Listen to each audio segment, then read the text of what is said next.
Buenas tardes, tengan un saludo a todos, estimados, bienvenidos al canal Ciencia Goyim. Mi nombre es David Bracho, soy el creador de este canal, conjuntamente con ustedes que posteriormente van a tener intervenciones y van a tener también la oportunidad de compartir contenido por medio de este canal. En esta enseñanza de hoy vamos a hablar sobre Noah y las descendencias que vinieron a partir de las civilizaciones o las primeras civilizaciones que vinieron a partir de los descendientes directos de Noah. Podemos empezar leyendo un poco acerca del contexto histórico que estaba en este periodo, momento, lo que se estaba suscitando en este momento, y para ello tenemos que situarnos en el capítulo 6 de Génesis o Bereshit en la Biblia de traducción hebrea, en lo cual podemos ver que el bosquejo que nos quiere hacer mención Bereshit en este momento es que el mundo estaba completamente perdido. O sea, la humanidad había estado en decadencia moral, no había ética moral por ninguna parte. Los humanos estaban haciendo despojos de a las personas en todos los sentidos. La Biblia no nos especifica en un sentido propio. Las personas se ve que estaban alejadas de todo lo que eran los caminos del Eterno, como ya se veía descendencias anteriores como Camino Enoch en las traducciones que comúnmente usan en Latinoamérica. Vemos que aquí se habla de que Noah era un hombre justo e íntegro en sus generaciones, con temor de Dios, se condujo Noah, ¿verdad? Eso lo vemos en el capítulo 6, verso 9 de Génesis. Vemos que Noah engendra 3 hijos, los cuales son Jefet, tenemos a Shem, a Yam y Jefet, ¿verdad? Vemos que la tierra se corrompió delante de Dios y se llenó la tierra de despojo, ya lo hemos mencionado. Dio Dios a la tierra y aquí que estaba corrupta porque había corrompido todo ser de carne su camino sobre la tierra, ¿verdad? Vemos que Noah era una persona que marcó la diferencia al respecto de las demás personas que estaban habitando en este espacio-tiempo, la tierra. Fue un hombre que halló gracia, que la Biblia nos los describe. Por ejemplo, uno de los significados de la palabra Noah, cómodo, se podría derivar de allí la palabra cómodo de una traducción, una interpretación en hebreo. Eso quiere decir que posiblemente Noah se sentía cómodo con la creación, con caminar con los preceptos de Dios, que más adelante estaremos hablando sobre ello, cómo Noah sabía que era lo correcto en ese momento donde era el común, vamos a llevarlo al contexto actual de la sociedad, como una persona normalmente ahorita sabe qué es lo correcto y qué no, si no trae esa educación formada desde su hogar. En este caso Noah viene de un linaje de personas justas, posiblemente hubo una interpretación o se pasaron oralmente todos los estatutos que ya el Eterno había hablado inicialmente a través de Adán y fueron traspasados oralmente hasta llegar a Noah. Bueno, seguimos acá. Noah vemos que le dan la ordenanza de construir un arca, un dato muy curioso al respecto en esta parte. ¿Por qué? Porque las medidas dadas por el arca se pueden interpretar de dos formas, de una forma alegórica, de una forma literal. En su contexto literal, vemos que son de 300 codos de largo, son de 50 codos de ancho y 30 codos de altura. Ahí vemos que hay longitudes que se nos dan en el mundo naval hablando actual. Le está dando una eslora, una manga y un puntal. Son medidas usadas para el diseño de cualquier embarcación. Hace mucho tiempo, saliéndome un poco del contexto, tuve un profesor que fue marino mercante y él cuenta que el modelo base en dimensiones para las primeras construcciones fueron a partir de las dimensiones dadas en la Biblia a Noah. Nunca hice hincapié en investigar sobre ello, pero podría ser algo que a ustedes les cause curiosidad y puedan indagar un poco más al respecto. Prosiguiendo con lo que estábamos anteriormente hablando, vemos, ese es lo literal que podemos ver aquí en el texto, más si profundizamos un poco más en el texto, todos sabemos que en el alfabeto hebreo ahí todas las letras del alfabeto hebreo tienen un valor numérico. Eh, Vamos a hacer una comparación con la tabla de valores de elementos químicos, que cada elemento químico tiene un peso específico, tiene un valor, ¿verdad? En este caso, cada letra del alfabeto hebreo tiene un valor numérico también, cuyos valores los estudiosos o eruditos, en este caso de los judíos, concluyen de que en este caso la palabra a la que se refería o el arca era la palabra de Dios, hablando alegóricamente, y se hace referencia a un dicho por el gran Salomón, quien escribió los Proverbios, en el cual una de las frases que él usa es que su refugio es el nombre de Hashem, es el nombre del Creador. Y después estaremos en otro video explicando a qué se refiere o qué valores numéricos, qué profundidad hay en los textos de Bereshit, en este caso en específico la parashá de Noah, donde podemos concluir y ver algunos valores que no nos muestra literalmente el texto, pero que sí están ocultos en el texto. ¿Ok? Vamos a proseguir con el punto en sí del video. Vemos que Noah engendra 3 hijos, Shem, Yam y Jefet, como ya lo hemos hablado. Vamos a estar desglosando de la descendencia de estos 3 personajes, los pueblos que posiblemente se formaron a partir de la descendencia de estos 3 personajes, que es muy importante, y por qué la importancia de hablar sobre esto.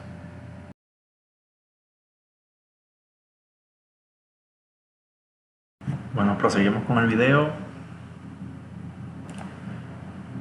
y podemos ver aquí 2 hijos de Noé.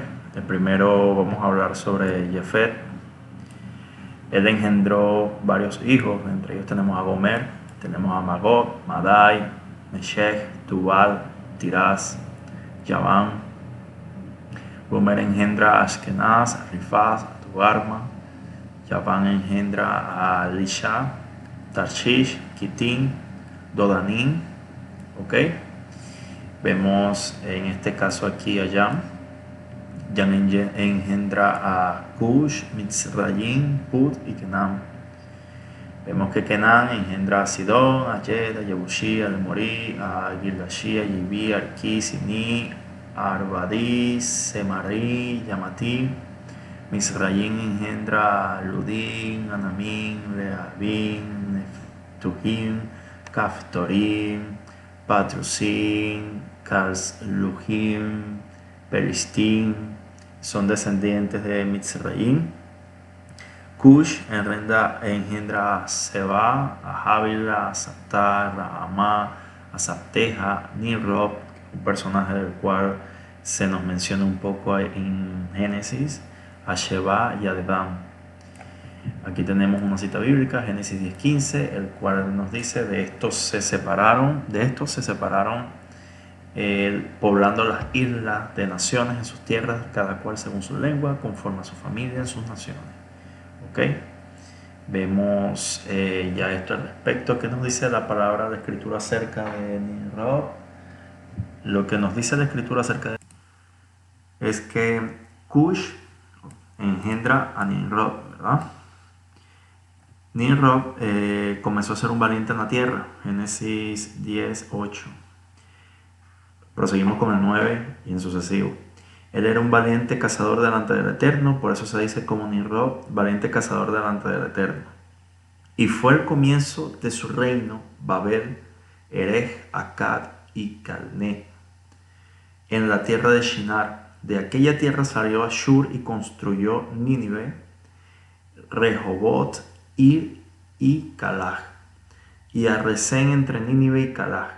Aquella es la ciudad grande. Mitzrayim engendró a los Yudim, aquí a Ludim, que aquí empezando con Mitzrayim. Quería solamente traer un bosquejo acerca de Nimrod, ¿verdad? Aquí estamos hablando de que la descendencia por parte de Yam o en las Biblias convencionales se traduce como Cam. Yam tuvo dos grandes filas, lo que fue a través de Mitzrayim y Nimrod. Ya vamos a ver a continuación en un mapa donde podemos desglosar mejor esto. Proseguimos con la descendencia de Shem o Sem, ¿verdad? Sem tuvo a Arpahashad, tuvo a Elan Ashur, tuvo a Lud, tuvo a Aram, Aram tuvo a Uz, Ur, Gerer y Mash. Vemos, esta es la parte del linaje que nos lleva hasta los pueblos actualmente conocidos como los pueblos judíos, algunas descendencias semíticas también. Vemos que a través de Arpahashad vino Shelah, Eber dio a Peleg, a Yoktak, que son los que nos hacen hincapié en las escrituras. De Peleg vino Reú, Serug, Nahor, Terach. Terach fue padre de Abraham, como nos menciona la escritura. Abraham tuvo dos hermanos, a Nahor y a Aram. Aram, padre de Lot, como vamos a ver posteriormente. Nada más vamos a quedarnos hasta aquí con la descendencia de Shem. Vamos a ver posteriormente cómo en este caso, varían las descendencias y donde se establecen. Vemos aquí un pequeño mapa ya con civilizaciones posteriores, muy posteriores, como la civilización etrusca, Grecia y civilizaciones egea, Fenicia. Bueno, de los fenicios no vamos a hablar ahorita un poco, no vamos a hablar ahorita mucho, pero sí estas tres son muy posteriores en relación a Mesopotamia, Egipto y China, por ver las culturas de la India, que fueron civilizaciones que se asentaron más allá, hablando geográficamente. Vemos aquí, vamos a esta imagen, vamos a buscar la manera de que se les vea mejor. Aquí ya se les ve mejor. Vemos algo muy importante que hay que conocer, es la edad de los metales. ¿Y qué nos quieren decir este gráfico que está aquí? Un ejemplo, Mesopotamia, aquí la vemos de primero, pasó un proceso histórico en el cual contempló y vivió la edad del cobre hasta la edad del hierro. El imperio egipcio también, o Egipto, también pasó la edad del cobre hasta la edad del hierro. Hubieron otras civilizaciones que tal vez no vivieron en toda su plenitud la edad del cobre o sus inicios, pero ¿a qué se refiere todo esto con la edad del cobre, del bronce y del hierro? O sea, fue la virtud o la capacidad que tuvo el humano en descubrir, hacer nuevas herramientas a partir de estos metales. Hubieron procesos que desarrollaron como la alquimia, ya más adelante se podría hablar sobre ello para poder llegar al bronce, al cobre, aleaciones, hacer coladas de metales, posteriormente hablando, para hacer herramientas y armas. En este caso los sumerios en Mesopotamia fueron los primeros en empezar a utilizar o empezar a pasar de la edad de piedra a esta edad de los metales. Eso es lo que se ha registrado actualmente y es lo que tenemos en la historia, ya que lo que está en la prehistoria es lo que nos generó evidencia que se pueda leer, mientras que hay escritos que nos pueden evidenciar la vida en estos periodos históricos importantes. Ya vamos a ver un poco sobre ello. Vamos a ver, en este caso, esto era el alfabeto que usaban esta primera civilización, que vemos que hacia ese lado, hacia esa dirección, fue donde se situó Nimrod, hijo de Yam, descendiente de Yam, y que fue un hombre, un gobernante, que posteriormente también se volvió un culto idolátrico, del cual se estará desarrollando posteriormente. Aquí vemos que el alfabeto que ellos usaban era un alfabeto un poco simbólico, por así decirlo. Ese alfabeto se le llamó, esa forma de escribir, cuneiforme, ¿verdad? Y era el idioma acadio. Aquí vemos cómo ellos creían en muchas mitologías. la mitología de los sumerios era una mitología en la cual ellos se basaban de que los dioses venían, o sea, una de las ideas alrededor de toda esta mitología actualmente, los dioses bajaron acá o vinieron a esta galaxia, a la Tierra precisamente, en busca de los recursos que habían aquí, los cuales necesitaban humanos o personas, o no personas, necesitaban entidades para poder sacar las riquezas de este planeta. Entonces desarrollaron una raza que ya coexistía aquí y de allí salieron los humanos. Esa es una de las mitologías que ellos tienen, obviamente. Recordemos que en aquellos momentos cualquier cosa que se moviera un dios, por así decirlo, exagerando un poco. Vemos cómo hay evidencia en sus rastros arqueológicos, cómo ellos establecen sus dioses sobre todas las cosas, como los astros. Podemos proseguir acá. Aquí vemos un mapa donde se nos sitúan varios nombres que ya hemos mencionado anteriormente con la descendencia de los hijos de Noé. Aquí tenemos un ejemplo, Mizraim, como se llamó a la zona de Egipto. Tubal, vemos Askenaz, ¿verdad? Gomer, Togarma, o sea, tenemos nombres que en este caso se asemejan a los nombres de los descendientes de los hijos de Noé. Vemos también más adelante, vamos a ver este mapa donde ya nos muestra un poco más visual cómo fue esta distribución de los hijos de Yam, de Shem y de Jafet. Claro, hay que ver aquí tenemos a Shinar en verde, o sea, Shinar, que posiblemente estamos hablando de se puede referir a los acentos que estuvo Nimrod en esa área. Y de todas maneras podemos ver que todos eran pueblos, por decirlo así, en este periodo histórico le llaman pueblos, algunos pueblos semitas, semitas. Más adelante es bueno hablar sobre el antisemitismo, ¿no? Podemos proseguir por acá. Ya vemos dónde se situaron cada uno de los descendientes de Yam, Jafet y Shem. Aquí vemos otro bosquejo, ¿verdad? ¿Qué pasa con Mesopotamia? Aquí vemos otra vez el método que ellos empleaban para escribir, escritura uniforme. Los sumerios escribían sobre tablillas de arcilla mayormente. Hablemos de que Sumeria era un pueblo o era una civilización y era la más avanzada para la época. Después le seguía Egipto, en la cual tenían dos cauces, dos ríos muy importantes que pasaban alrededor de ellos. Estamos hablando del Tigris y el Éufrates, ¿verdad? Ya vemos que el río Nilo es el cual hasta los egipcios vieron que era una deidad, pero ya vamos a llegar a los egipcios.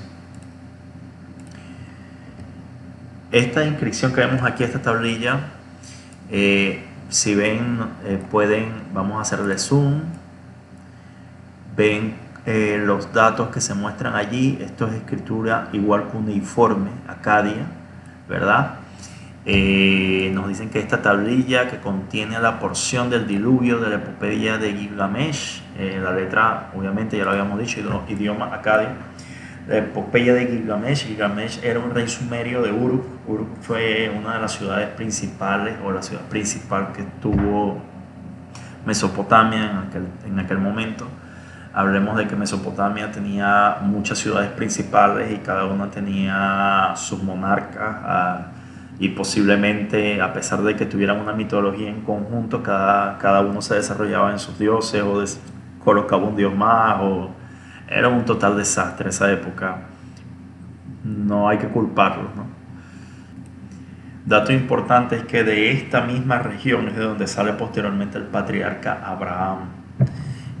Abraham, nos dice la escritura, que sale de Ur de Kasdim con su familia, Terach, su padre, y se sitúa posteriormente en otra zona antes de llegar a Canaán. Pero vemos que Abraham vivió en esta civilización, en medio de este mundo un poco torcido, en la cual creían en muchas deidades, y es solamente un dato curioso para recordar. Aquí vemos un poco lo que dice la epopeya de Gilgamesh, en la cual la versión babilónica de la epopeya de Gilgamesh nos dice que los dioses decidieron enviar un gran diluvio, el dios Ea, para salvar a Utnapishtim. Le dijo que construyera un barco, le dio las dimensiones precisas y fue sellado con brea y bitumen. Abordaron el barco toda su familia juntamente con sus artesanos y todos los animales de los campos. Vemos que se asemeja un poco a lo que nos relata la escritura. Hay algunos apologistas que dicen que la escritura fue un plagio, aunque hay muchas versiones de diluvios, tal vez no de diluvios universales, sino de áreas específicas en Latinoamérica, en América, en muchos sitios, en Oceanía, que es importante ver cómo la Biblia nos describe a nosotros y nos da detalle. Acuérdense que las mitologías siempre ajustan. Por ejemplo, en el mundo helenista más adelante también hubo un dilema de un diluvio en el cual surgió Zeus, Poseidón y todo lo demás. Entonces vemos que la Biblia ya nos está diciendo algo un poco más sobre nos habla un poco más sobre la ética humana, y creo que es el punto a favor que tenemos con la escritura, en la cual nos refleja. Acuérdense que, volviendo un poco aquí al tema de Bereshit, porque todo esto está en el inicio de la humanidad. Bereshit es un libro que no hay que tomarlo literalmente. Me gusta mucho cómo los judíos ortodoxos, o en este caso los sabios judíos, expresan lo que realmente es Bereshit o Génesis, que no es un libro solamente literal. El libro Bereshit, igual que Éxodo, o en decir así, toda la Torá, los primeros 5 libros que se le atribuyen a Moisés,